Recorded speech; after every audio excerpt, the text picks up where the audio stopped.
धनतेरस की कथा। धनतेरस का पर्व कार्तिक मास में कृष्ण पक्ष की त्रयोदशी तिथि को हर्षोल्लास एवं श्रद्धा के साथ मनाया जाता है। इस पर्व के पीछे एक कथा प्रचलित है। एक बार भगवान विष्णु मृत्युलोक में विचरण करने के लिए आ रहे थे। तब माँ लक्ष्मी ने उनके साथ चलने का आग्रह किया।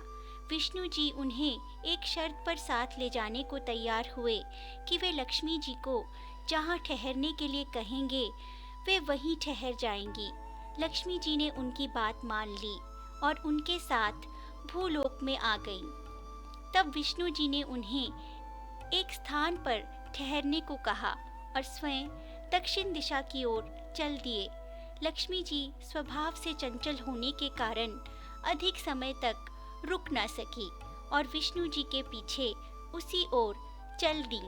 मार्ग में उन्हें एक खेत में सरसों दिखाई दी।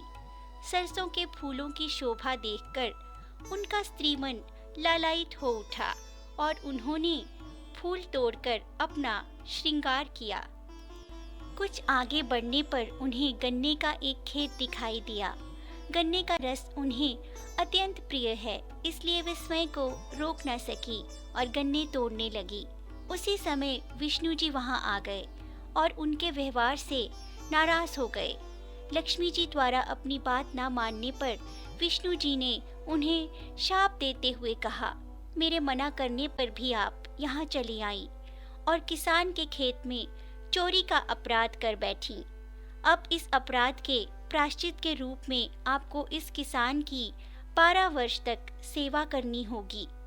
इसके बाद विष्णु जी लक्ष्मी जी को वहीं छोड़कर क्षीर सागर लौट गए।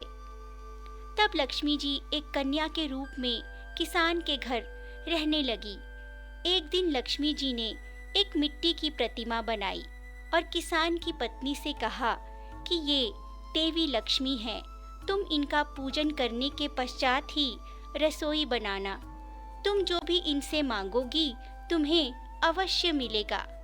किसान की पत्नी कन्या रूपी लक्ष्मी जी से स्नेह करने लगी थी, इसलिए उनकी बात मानते हुए ऐसा ही करने लगी। शीघ्र ही उसकी पूजा के प्रभाव से उसका घर अन्न, धन, रत्न और स्वर्ण से भर गया। किसान के सुख के दिन आ गए। 12 वर्ष तक किसान ऐसे ही सुख और समृद्धि से परिपूर्ण जीवन व्यतीत करता रहा। 12 वर्ष बाद विष्णु जी लक्ष्मी जी को लेने आए तो लक्ष्मी जी जाने को तैयार थी, परंतु किसान ने लक्ष्मी जी को भेजने से इनकार कर दिया। इस पर विष्णु जी मुस्कुराते हुए बोले, ये तो स्वभाव की चंचल हैं, इन्हें एक स्थान पर अधिक देर बांधे रखना असंभव है। एक शाप के कारण ही ये तुम्हारे पास इतने समय तक रुकी रहीं। अब तुम इन्हें नहीं रोक पाओगे। परंतु किसान ने अपनी हट नहीं छोड़ी।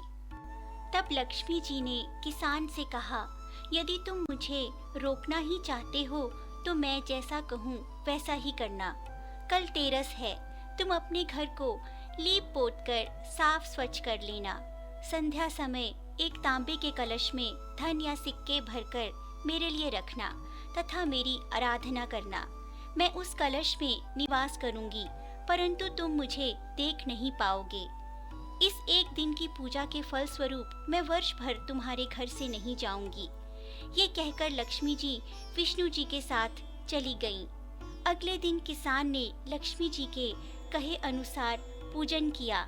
उसका घर धन धान्य से भर गया। तभी से प्रत्येक वर्ष तेरस के दिन लक्ष्मी जी की पूजा होने लगी, जिसे हम धनतेरस के नाम से जानते हैं। जय माँ लक्ष्मी।